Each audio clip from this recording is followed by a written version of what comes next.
மகத்துவங்களையும் வல்லமையும் செய்கிற நல்ல ஆண்டவர், இந்த ஆசீர்வாதமான இந்த வேளையிலும் தேவன் நமக்கு கொடுக்கப்பட்டிருக்கிற மேலான அந்த நோக்கத்தை நாம் எண்ணி பார்ப்பதற்கு தேவன் இந்த வேளையில் நமக்கு சேர்த்திருக்கிறார். கிறிஸ்துவர்களாய் வாழ்கிற நாம் ஒவ்வொருவருமே நான் பரலோகத்தை சுதந்திரிக்க வேண்டும், பரலோக ராஜ்யத்தை கண்டுகொள்ள வேண்டும் என்ற நோக்கத்தோடு இந்த உலகத்திலே எல்லா தேவனுடைய பிள்ளைகளும் ஒரு தீர்மானத்தோடு செயல்படுவதை நாம் பார்த்தோம். ஆனால் இந்த உலகம் ஒரு மாயை என்பதை அறிந்தவர்கள் வேதத்தை கற்று வேதத்தை சத்தியத்தை வாசித்து தேவனை ஏற்றுக்கொண்ட பிள்ளைகளுக்கு இந்த உலக வாழ்க்கை மாயை என்பதை எண்ணி அவருடைய சித்தத்தின்படி இந்த உலகத்தில் வாழ வேண்டும் என்ற நோக்கத்தோடு வாழ்ந்து கொண்டு இருக்கிறோம். ஆனாலும் பரலோகம் என்பது அது ஒரு நீதிமன்றம். நமக்காக நீதிபதியாகிய கிறிஸ்து நாம் அந்த இடத்தில் வர வேண்டும் என்ற நோக்கத்தோடு, அந்த இடத்தை பங்கடைய வேண்டும் என்ற நோக்கத்தோடு அவர் நமக்காக என்ன செய்து கொண்டிருக்கிறார் சொன்னா, பிதாவின் இடத்திலே பரிந்து பேசிக் கொண்டு இருக்கிறார். அதற்கு அவரை நாம் சந்தோஷப்படுத்துவது உங்களுடைய கடமை, என்னுடைய கடமையாக இருக்கிறது என்பதை நாம் உணர்ந்து இந்த துணிகரமான இந்த பாவ உலகிலே பாவத்துக்கு விலகி நீதியையும் சத்தியத்தையும் கடைபிடிக்கிற பிள்ளைகளாய் வாழ்வது தேவன் பிரியப்படுகிறார். இங்கே பிரசங்கியின் புஸ்தகத்திலே வாசிக்கும் போது பிரசங்கி 8ஆம் அதிகாரம் 11ஆவது வசனம்,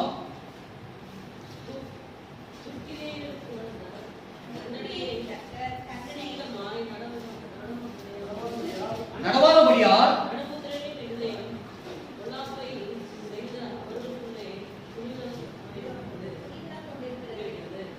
இங்கே பிரசங்கி புஸ்தகத்திலே வாசிக்கும் போது ஆண்டவருடைய ஆலோசனை எப்படிப்பட்டதாக இருக்கிறது என்பதை அறிந்து கொள்வதற்கு கர்த்தர் உங்களை என்னையும் கண்ணோக்கி பார்க்கிறார்.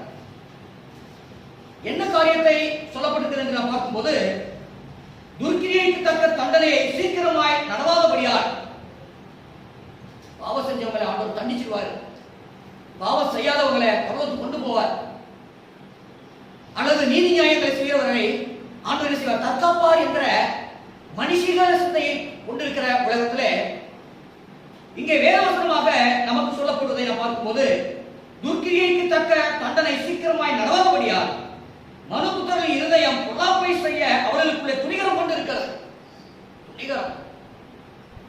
நான் என்ன செய்தாலும் ஆண்டவர் என்னை மன்னிப்பார், ஆண்டவர் என்னை மன்னித்து என்னை ஏற்றுக்கொள்வார் என்கிற நம்பிக்கை மனிதனிடத்தில் இருப்பதனாலே துணிகரம். பெற்றோர் பிள்ளைகளை கண்டிக்கும் போது அந்த தவறு செய்யக்கூடாது, அடுத்தவங்களை அடிக்கக்கூடாது, அடுத்தவங்க பொருளை எடுக்கக்கூடாது, அடுத்தவங்களை பற்றி குறையா நினைக்கக்கூடாது என்று பலமுறை சொன்னாலும் அது அறியாமையிலே என்ன செய்கிறது, அந்த காரியத்தை செய்கிறது. உலகத்தால் அதை குறித்தான சிந்தனை இல்லாதபடி அவங்க என்ன செய்யறாங்க, தன்னுடைய பாரம்பரிய காரியங்களை பழக்கவழக்கமான காரியங்களிலே அனிதினமும் என்ன செய்யறாங்க, துணிகரமான காரியத்தை செய்து கொண்டிருக்கிறார்கள். ஆனால் தேவனுடைய பிள்ளைகளாகி நீங்க நான் பேசுகிற ஒவ்வொரு வார்த்தைகளையும் ஆண்டவர் கணக்கில் வைத்திருக்கிறார். அவர் நம்மை ஒவ்வொரு நாளும் பார்த்து கொண்டிருக்கிறார், உள்ளமையை வளைந்து வைத்துக் கொண்டிருக்கிறார். அப்படிப்பட்ட அந்த தேவாதி தேவன், கருணை உள்ள தேவன், அவர் நம்மை பார்க்கிறபடினாலே நாம் என்ன செய்ய வேண்டும், ஞானமாய் நடந்து கொள்ள வேண்டும். துர்க்கிரியர்கள் உண்டான பதில் கிடைக்காதனாலே மனிதர்கள் என்ன செய்றாங்க, துணிகரமான காரியங்களை செய்து கொண்டிருக்கிறார். ஆனால் சீக்கிரமாய் ஆண்டவர் செய்றாரே, அவனவன் கிரிக்கிறதான பலனை நான் சீக்கிரமாய் கொண்டு வருவேன். சீக்கிரமாய் வருகிற தேவனுக்கு நாம் எப்படிப்பட்ட பரிசுத்த நடக்கையிலும் தேவ பக்தியிலும் நம்முடைய வாழ்க்கையை கொடுத்திருக்கிறோம். இதை நீங்கள் நாம் அறிந்தவர்களாக இருக்க வேண்டும். உலகத்தாரை குறித்து அவர்கள் என்னல்ல, இந்த பதில் என்ன, இதற்கான தண்டனை என்ன என்பது அவர்கள் அறியாமல் இருக்கிறார்கள். ஆனால் நீங்களும் நானும் ஆண்டவர் கொடுக்க போகிற மிகப்பெரிய சந்தோஷம் என்ன, மிகப்பெரிய ஆபத்து என்ன என்பதை அறிந்திருப்பதனாலே நாம் ஜாக்கிரதை உள்ளவராக இருந்து மனம் திரும்ப நம்மை கொடுக்க வேண்டும். கர்த்தருடைய பிள்ளைகளே, என்னை ரவி என்னை யார் என்று உலகத்தால் பார்க்கிறார்கள். நான் யாராய் இருக்கிறேன், எப்படிப்பட்ட குணம் என்னிடத்தில் காணப்படுகிறது. வேதத்தை படிக்கிறேன், குடும்ப ஜெபம் பண்ணுகிறேன், ஆண்டவருடைய சத்தியத்தை அநேகருக்கு போதிக்கிறேன். ஆனால் மக்களுடைய பார்வையில நான் யாராய் இருக்கிறேன்?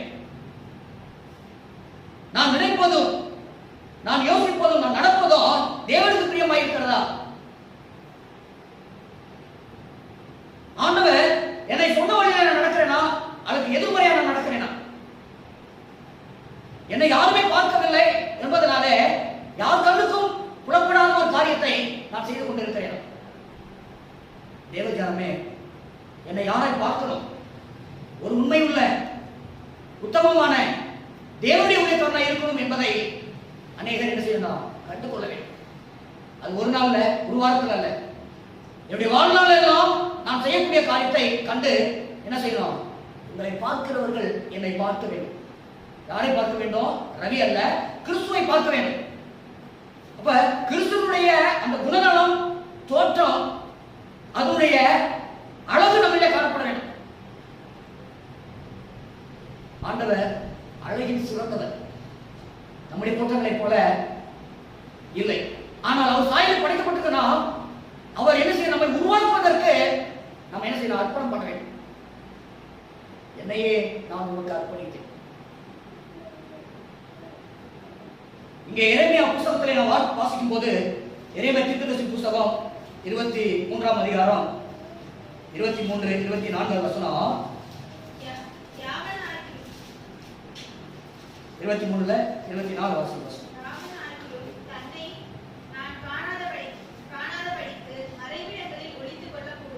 எவனாகிலும் தன்னை நான் காணாதபடி மறைவிடங்களில் ஒழித்துக் கொள்ள கூடுமோ என்று கர்த்தர் சொல்லுகிறார். என்னை யாரு பார்க்குவா? என்னை யாரு கண்ணோக்கி பார்ப்பா என்று சொல்லி மனுஷன் ஒரு வேலை என்ன செய்யலாம்? மறைவான நடவடிக்கையிலே, தோற்றத்திலே என்னுடைய வாழ்வு காணப்படலாம். ஆனால் ஆண்டவர் சொல்றாரு, உன்னை உள்ளங்கையில் வரைந்து வச்சிருக்க என்று சொல்ற ஆண்டவர் மறைவிடமாய் இருக்க கூடுமோ? மறைவா இருந்துவியாப்பா மகனே ரவி என்று ஆண்டவர் கேட்கும்போது, உண்மையல்லாமல் என்னால் வாழவே முடியாது, உம்முடைய சித்தம் இல்லாமல் உலகத்தில் ஜீவிக்க முடியாது. எவனாகிலும் தன்னை நான் காணாதபடி மறைவிடங்களில் ஒழித்துக் கொள்ள கூடுமோ என்று கர்த்தர் சொல்கிறார். நான் வானத்தையும் பூமியையும் நிரப்புகிறவர் அல்லவோ என்று கர்த்தர் சொல்கிறார். வானம் என்று சிங்காசனம், பூமி என்று பாதப்படி. நான் எப்படிப்பட்ட பரிசுத்தத்திலும் நீதியிலும் பக்தியிலும் அவர் சொன்னபடி நடக்கிறேன்.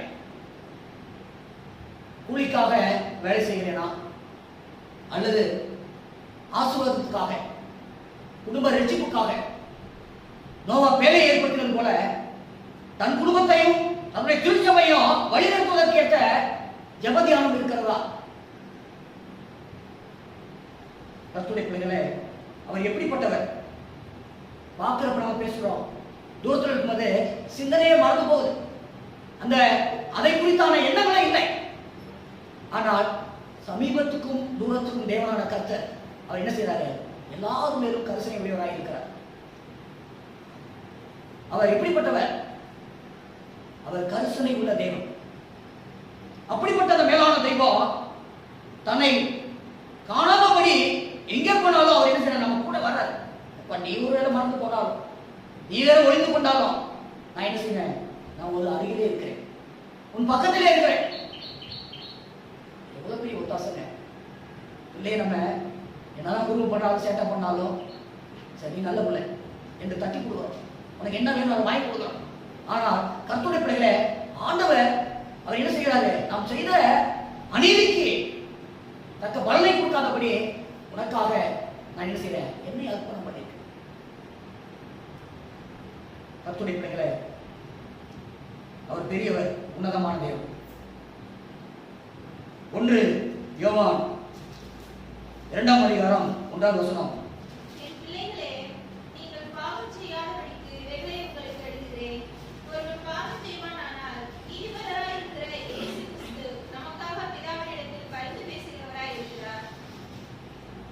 தேவஜனமே, ஆண்டவராகிய தேவன் நமக்காக எத்தனை முறை ஒரு அடிமையாக பரிந்து பேசுகிறார். நாம் நல்லதுக்காக ஒரு நல்ல காரியம் ஒரு பண்ணுகிறோமா, அல்லது ஒரு பொருளாதார நெருக்கடியில அவர்களுக்காக ஒரு லோன் வாங்க அட்ஜஸ்ட்மெண்ட் பண்றோமா? யோசிப்போம். அவர் கட்டாட்டி நமக்கு அந்த பாரம் வரும். அவர் ஏதாவது கேள்வி செய்து விட்டால் அந்த பிரச்சனை நமக்கு வரும். நாம் சிந்திக்கிறோம், யோசிக்கிறோம். ஆனால் என் பிள்ளைகளே, நீங்கள் பாவம் செய்யாதபடி இவைகளை உங்களுக்கு எழுதுகிறேன். ஒருவன், அது யாரா இருக்கலாம், சிறியவராக இருக்கலாம், பெரியவராக இருக்கலாம், வயதானவர்களாக இருக்கலாம், மூத்த போதகராக இருக்கலாம், விசுவாசிகளாக இருக்கலாம், யாரா இருக்கலாம், பாவம் செய்தவனால் நீதிபரராக இருக்கிற இயேசு கிறிஸ்து நமக்காக பிதாவினிடத்தில் என்ன செய்கிறாரு? பரிந்து கெஞ்சி கேட்கிறார். பிதாவே மணி மணி. கர்த்தருடைய பிள்ளைகளே, ஆண்டவர் நாம் நீதிமானா இருக்க நம்மை தேடி வரல, பாவிகளை தேடி வந்தார். நம்முடைய பழக்கவழக்கம் மாற வேண்டும், நம்முடைய நடவடிக்கைகள் மாற வேண்டும். எதற்காக நாம் உலகத்தை வாழ்ந்து கொண்டிருக்கிறோம்? பரலோக ராஜ்யம் போக வேண்டும். எனக்காக அவர் கட்டி வைக்கப்பட்டிருக்கிற மிகப்பெரிய ஒரு பாக்கியமான சந்தோஷத்தை நானும் என் குடும்பத்தாரும் போக வேண்டும் என்கிற மாற்றை எல்லாருக்கும். அதற்கு தேவாதி தேவன் நமக்கு என்ன செய்கிறார்? நீதிபரராக இருந்து நமக்காக என்ன செய்கிறார்? பரிந்து பேசிக் கொண்டிருக்கிறார். இதை நாம் சிந்திக்கிறோமா? நமக்கு நல்ல உணவு தேவை என்பது தேவைப்படும் போது ருசியான காரியங்களை நம்ம உட்கொள்றோம். நமக்கு நல்ல ஓய்வு தேவை என்பது, உடலுக்கு ஆரோக்கியம் தேவை என்பது அந்த காரியத்தில் என்ன செய்யறோம்? அதுக்கு முக்கியத்துவம் கொடுக்கிறோம். எனக்காக 1 மணி நேரம் விழித்திருந்து ஜெபிக்க கூடாதா? கர்த்தருடைய பிள்ளைகளே, ஆண்டவர் நமக்கு கொடுக்கப்பட்டிருக்கிற காரியங்களை நாம் பார்க்கும்போது அவர் உயிரோடு இருக்கிறவர். அவர் மரித்து, அவர் அடக்கம் பண்ணப்பட்டு அவர் பரலோகம் போயிட்டாருங்க. எத்தனை பேர் சொல்றாங்க? காண்கிற தேவன் உள்ளங்கையில் வரைந்திருக்கிறவர் அவர் அங்க இருந்துட்டாங்களா? நம்ம யார் பாப்பா? நான் உன்னோடு கூட இருக்கிறேன், நான் உயிரோடு இருக்கிறேன், நீ போக விடாமல் நான் உன்னோடு வரேன். எபிரேயர் புத்தகத்தில் 7ஆம் அதிகாரம் 25ஆம் வசனம். எபிரேயர் நமது மூலமாய் தேவனிடத்தில் சேர்ந்தவர்களுக்காக வேண்டுதல் செய்யும்படிக்கு அவர் எப்பொழுதும் உயிரோடு இருக்கிறவராகையால் அவர்களை முற்றுமுடிய ரட்சிக்க வல்லவராய் இருக்கிறார். முற்றுமுடிய ரட்சிக்க வல்லவராய் இருக்கிறார். முற்றுமுடிய. நம்ம கூட சில வேளையில பிள்ளைகளிடத்துல கோபப்பட்டோமானால் என்ன செய்வோம்? கண்டுக்காம போயிடும். அவன் எப்படியாவது திரும்பி வரட்டும், அடிபட்டு வரட்டும், அவன் என்ன செய்யணும்? மாற்றமடைந்து வரட்டும். ஆனால் அவராலே தெரிந்து கொள்ளப்பட்டிருக்கிறனாலே, அவரால் அழைக்கப்பட்டிருக்கிறனாலே, அவராலே சுந்தரவாளியாக மாறப்பட்டிருக்கிறனாலே முற்றும் முடிய அவருடைய சமூகத்தில் வருவரைக்கும் அவர் என்ன செய்யறாரு? தாங்கி நடத்துகிறார், பாதுகாக்கிறார், நமக்காக செய்ய வேண்டிய அனைத்து காரியங்கள் செய்து கொண்டிருக்கிறார். தேவஜனமே, நாம் அதை உணர வேண்டும், உணர வேண்டும். எப்பொழுதும் அவர் நம்மோடு கூட இருந்து நாம் உயிரோடு இருக்கிறப்பா என்று அவர் சொல்லுகிறார். இதை எத்தனை மக்கள் என்ன செய்யறாங்க? காணுகிறதெல்லாம் தெய்வமாக வணக்கத்துக்குரியதாக இருக்கிறது. ஆனால் ஜீவனுள்ள தேவன் ஒருவர் இருக்கிறார் என்பதை அறிந்திருக்கிற நீங்கள், ஆனால் அவர் உயிரோடு இருக்கிறார். என் வாழ்வை அவருக்கு நான் கொடுத்துக்கிறேனா? என்னுடைய சந்தோஷத்தை அவருக்கு தெரியப்படுத்துகிறேனா? என்னுடைய சந்தோஷத்துல என் சகோதரனுக்கு அதிலே பங்கு வகிக்கிறேனா?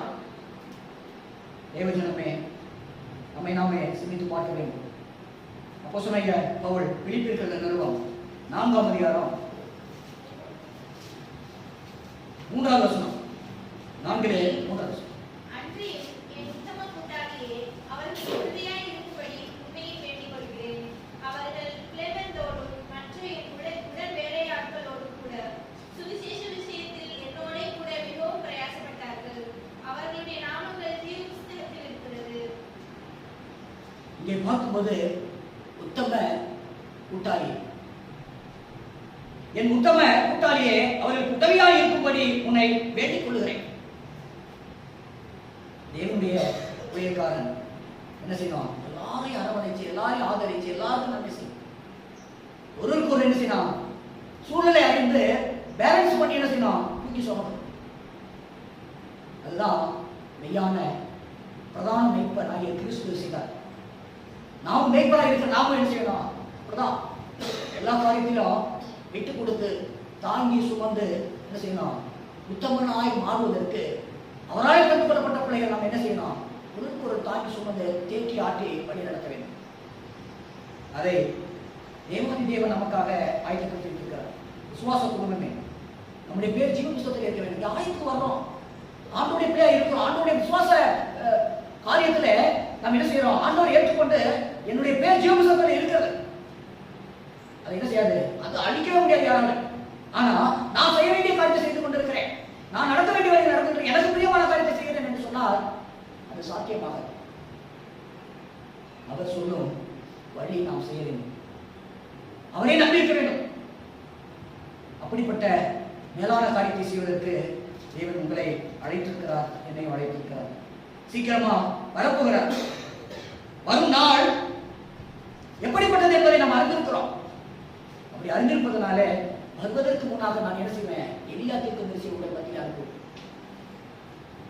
அவர் எப்படி வருவார்? எலியா எப்படி வருவார்? எலியா பார்த்துக்கிறோம். நம்ம அவர் எப்படி தோற்றம் என்பதை உணர்ந்திருக்கிறோமா? வயதானவர், தாடி வச்சிருப்பாரு, சால்வை போட்டிருப்பார் என்பதை நம்ம என்ன செய்யறோம்? நேரத்திலே கற்றிருக்கிறோம், ஆலோசனையில கேட்டிருக்கிறோம். ஆனால் அவர் செய்ய வேண்டிய வேலையை செய்து அவருடைய பலனை பெற்றுக் கொள்வதற்கு அவர் ஆயத்தமாக இருக்கிறார். ஆனால் ஆண்டவருடைய வருகைக்கு முன்பாக எலியா வருவார், உங்களுக்கு அனுப்புவேன் என்று ஆண்டவர் இயேசு சொல்லும்போது தேவனுடைய பிள்ளைகளே, அது எப்படி நிகராகும்? இன்னைக்கு நான் என்னுடைய தாப்பனாரை பார்த்திருக்கிறேன். தாப்பனாருடைய தாப்பனார் எனக்கு தெரியாது, தாத்தா. ஆனா என்னுடைய பிள்ளைகள், என்னுடைய குமாரர்கள் என்னுடைய தாப்பனாரை பார்த்திருக்கிறார்கள். இப்ப யாருக்கு என்ன பிராப்தம், என்ன சூழ்நிலைங்கிறது யாருக்குமே தெரியாது.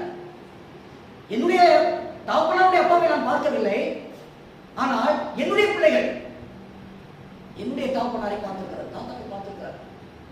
அப்படிப்பட்ட நிலையில எனக்கு கொடுக்கப்பட்டிருக்கிற சித்தத்தை, எனக்கு கொடுக்கப்பட்டிருக்கிற வாக்கியத்தை, நான் அறிந்திருக்கிற அந்த மேலான சத்தியத்தை நான் ஆண்டவருக்கு பிரியமாய் எவ்விதமாக என்னை நான் பாதுகாத்துக் கொள்ள வேண்டும் என்கிற காரியத்தை குறித்து இங்கே சொல்லப்படும் போது, எலியாவை அனுப்புவேன் என்று சொன்னால் அவர் கிறிஸ்து பிறப்பதற்கு முன்னதாக 900 ஆண்டுகளுக்கு முன்பாக வாழ்ந்தவர்.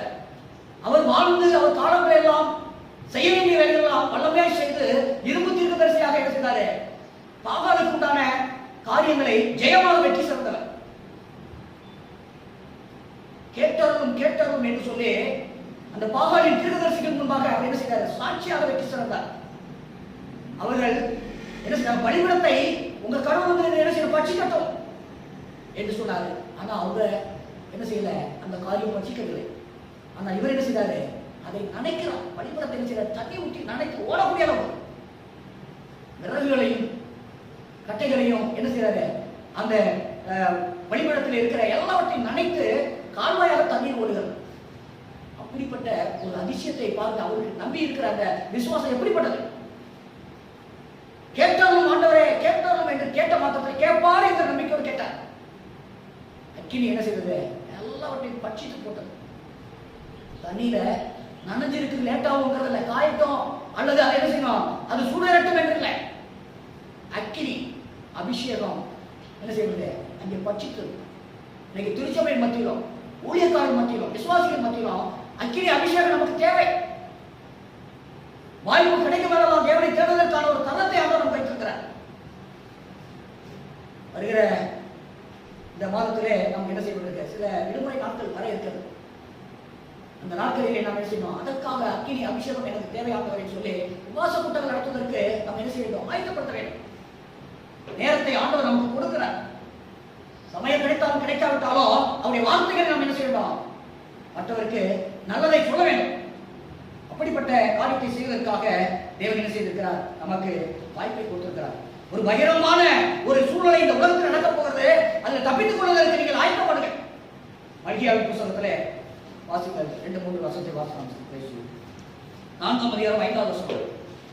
இதோ கர்த்தருடைய பெரிதும் பயங்கரமுமான நாள் வருகிறதற்கு முன்னே நான் உங்களிடத்திற்கு எலியா தீர்க்கதரிசியை அனுப்புகிறேன். பயங்கரமான ஒரு சம்பவம் நடக்க போகிறது. அதற்கு முன்பாக நான் என்ன செய்வேன்? எலியா தீர்க்கதரிசியை உங்களுக்கு அனுப்புவேன். இதை பழைய ஏற்பாட்டு காலத்தில் எழுதப்பட்டதாக நாம் பார்த்தோம். கிமு 435 எழுதப்பட்ட புத்தகம் மல்கியாவின் புத்தகம். நம்ம அந்த காலத்தில் பிறந்தோமா? அந்த காலத்தை அறிந்தோமா? இல்லை நம்ம அதை பற்றி உணர்வு நமக்கு உண்டா? ஆனாலும் அவர் சகலத்தையும் நமக்கு நன்மையாக புரிந்து கொள்ளக்கூடிய அளவுக்கு சாட்சியாக வைத்திருக்கிறார். கர்த்தருடைய பெரிதும் பயங்கரமான நாள் வரப்போகிறது. பெரிய ஒரு அழிவு, பெரிய ஒரு ஆபத்து வரப்போகுது. அக்கினியும் கந்தகமும் பற்றி எரிக்க போகிற பூமியை. அப்படிப்பட்ட நிலையில நான் அந்த காரியத்தை சந்தித்தேன். எவ்வளவு வேதனை கொடுக்க முடியாது. என்னுடைய குடும்பம், மனைவி, பிள்ளைகள், பெற்றோர்கள், என்னுடைய சமுதாயம், என்னை சார்ந்திருக்கிற உறவினர்கள், நான் தங்கியிருக்கிற இடத்துல அருகாமையில் இருக்கிறவர்கள் எல்லாருக்கும் நான் என்ன செய்யணும்? ஒரு ஒளி விளக்காக வெளிச்சமாய் இருக்க வேண்டும் என்பது என்னுடைய சித்தமாய் இருக்கு. அதிலே 2வது வசனத்தை நாம் வாசிக்கும் போது, ஆனாலும் என் நாமத்துக்கு பயந்திருக்கிற உங்கள் மேல் நீதியின் சூரியன் உதிக்கும், அதன் செட்டைகளின் கீழ் ஆரோக்கியம் இருக்கும், நீங்கள் வெளியே புறப்பட்டு போய் கொழுத்த கன்றுகளைப் போல வளர்வீர்கள். கர்த்தருடைய பிள்ளைகளே, நீங்கள் எப்படிப்பட்டவர்கள் என்று ஆண்டவர் சொல்லும்போது, என் நாமத்துக்கு நீங்க பயந்திருப்பதனாலே உங்கள் மேல் நீதியின் சூரியன் உதிக்கும், அதன் சட்டைகளின் கீழே ஆரோக்கியம் இருக்கும், நீங்கள் புறப்பட்டு போய் கொழுத்த கன்றுகளைப் போல. அந்த கன்றை துளி குதித்ததை பார்த்தாதான் தெரியும் கொழுத்த கன்று என்ன அப்படிங்கிறது. எங்க வீட்டில எல்லாம் நல்ல பசுமாடுகள் இருந்தது, ஆடுகள்லாம் இருந்தது நிறையா. அதை துளி குடிக்கிறத பார்த்து அந்த சின்ன பிள்ளைகள் ரொம்ப சந்தோஷப்படும், மகிழ்ச்சியாயிரும். அதை கண்டுக்குட்டி போட்டதெல்லாம் ஒரு ஜெர்சி மாடு, அது நேரம் கிராஸ். அது பார்த்தீங்கன்னா 7 கண்டுக்குட்டி போட்டு 7மே பொன்குட்டி.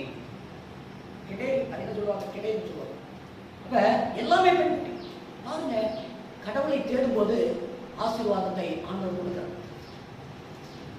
கர்த்தருடைய பிள்ளைகளே, நீங்கள் கொழுத்த கன்றுகளைப் போல வளருவீர்கள். ஆனால் இந்த உலகத்தில் பயங்கரமான ஒரு பெரிதான ஒரு சூழ்நிலை வரும். அந்த பயந்து அநேகர் என்ன செய்வாங்க? ஓடி உடைந்து கொள்வாங்க. மலைகளை, குன்றுகளை மூடிக்கொள்ளுங்கள். தேவனுடைய நாள் சமயமாய் இருக்கிறது. அதற்கு நீங்கள் எப்படிப்பட்டவர்களாக இருக்க வேண்டும்? பிரகாசிக்கிற வெளிச்சமாய், சூரியனாய், தேவன் உலகத்திற்கு ஒளியாய் இருப்பது போல நாம் வழிகாட்ட வேண்டும். இங்கே நாம் பார்த்தோமானால் யோவான் சாணகன் அந்த ஒளியை கொடுத்து சாட்சி கொடுத்து வந்தார். வாசிங்கள் 1 யோவான் 1ஆம் அதிகாரம், யோவான் சுவிசேஷம் 1ஆம் அதிகாரம் 19 இருந்து 23 வரை வாசிங்கள். யோவான் சுவிசேஷம் 1ஆம் அதிகாரம் 19 இருந்து 23 வரை வாசிங்கள்.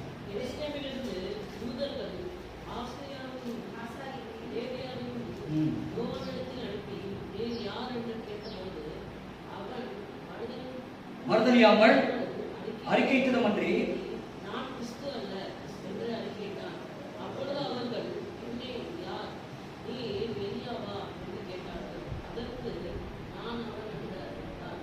நீ தீர்க்கதரிசியா என்று கேட்டார்கள். அதற்கும் அல்ல என்றான். அவர்கள் பின்னும் அவனை நோக்கி, நீ யார், எங்களை நீ அனுப்புவதற்கு நாங்கள் உத்தரவு சொல்லும்படிக்கு உண்மை குறித்து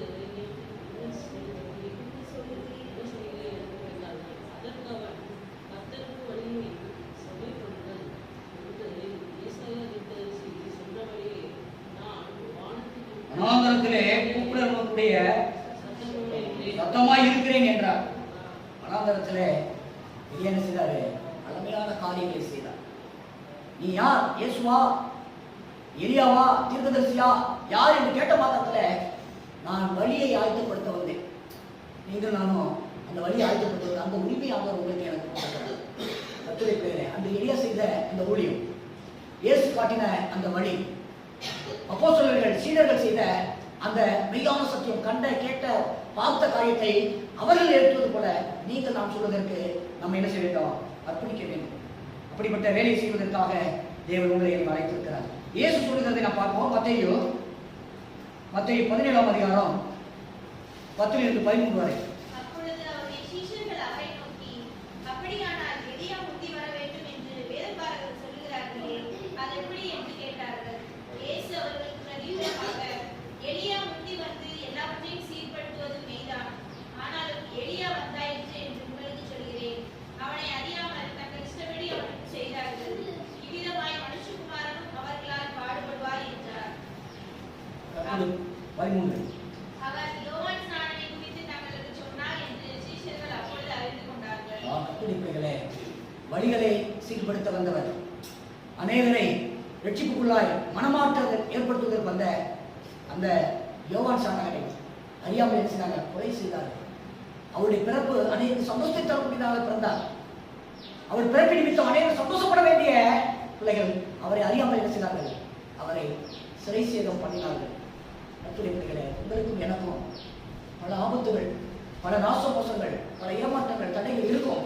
ஆனபோதிலும் ஆண்டவருக்காக எழுப்பி பிரகாசிக்கிறவர்களாய் நீங்கள் நாம் இருக்க வேண்டும். அதை செய்வதற்காகவே தேவன் என்ன செய்திருக்கிறார்? நமக்கு ஆண்டவர் வேலையை கொடுத்திருக்கிறார். லூக்கா சுவிசேஷம் 1ஆம் அதிகாரம் 13-17 வரை வாசிக்கலாம். தூதன் அவனை நோக்கி, சகரியாவே, பயப்படாதே, உன் வேண்டுதல் கேட்கப்பட்டது. உன் மனைவியாகிய எலிசபெத்து உனக்கு ஒரு குமாரனை பெறுவாள். அவனுக்கு யோவான் என்று பெயரிடுவாயாக. உனக்கு சந்தோஷமும் மகிழ்ச்சியும் உண்டாகும். அவன் பிறப்பு நிமித்தம் அநேகர் சந்தோஷப்படுவார்கள். அவன் கர்த்தருக்கு முன்பாக பெரியவனாய் இருப்பான். திராட்சரசமும் மதுவும் குடியான். தன் தாயின் வயிற்றில் இருக்கும் போதே பரிசுத்த ஆவியினால் நிரப்பப்பட்டிருப்பான். அவன் இஸ்ரவேல் சந்ததியாரில் அநேகரை அவர்கள் தேவனாகிய கர்த்தரிடத்திற்கு திருப்புவான். கர்த்தருடைய பிள்ளைகளே, அநேகரை கர்த்தரிடத்திற்கு திருப்புவதற்காக தன் தாய் வயிற்றில் இருக்கிறதை அபிஷேகம் பெற்றவனாய், பரிசுத்தாவின் அபிஷேகம் பெற்றவனாய் பிறந்தான் என்று அப்போ அவருக்கு என்ன பெயரிட வேண்டும்? அவருடைய பணி என்ன? அவர் எப்படி உணவு சாப்பிடுவார்? அவர் எப்படிப்பட்ட இடத்திலே தங்கியிருப்பார்?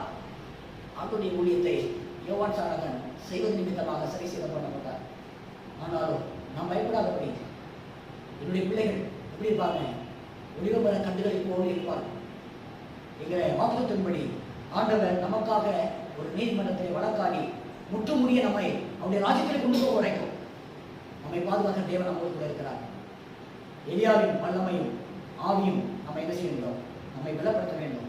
அப்படிப்பட்ட பலப்படுத்துவதற்காக தேவன் என்ன செய்கிறார்? ஒரு முத்தூறு சத்தியத்தை நம்ம கையிலே கொடுத்திருக்கிறார்.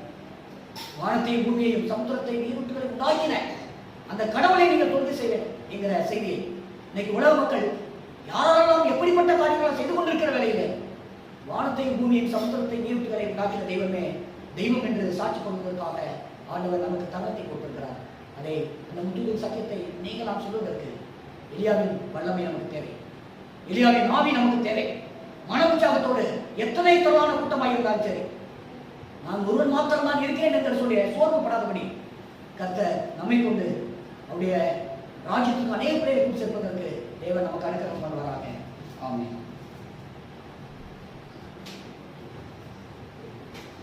இந்த வேளையில்